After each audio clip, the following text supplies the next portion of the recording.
The generation gap problem is a problem that began to be analysed in the late 1960s. In fact, the phrase generation gap dates from 1967, as far as we can tell. Jonathan Green, who's a lexicographer, puts it at that particular year. Now that's very significant because that's the year of the summer of love, of hippies, and all of the efflorescence of the Beatles and Sgt. Pepper, and also it's a year when political protest was gaining momentum. So young people were defining themselves for the first time in living memory over against the variation of their parents' way of living, their parents' generation, if you like. And that was all to do with the legacy of the Second World War, recovering from the austerity of World War II.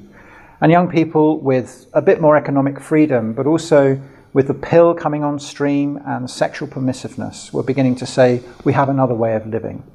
And so the so-called baby boom generation took hold.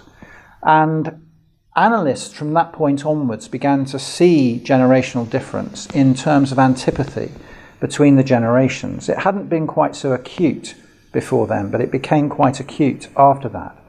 And ever since, there's been a sort of analysis around every 20 years, a new generation having to come through.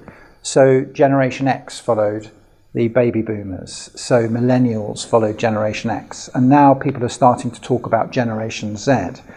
And they're all assumed to have their own characteristics and their own particular psyche.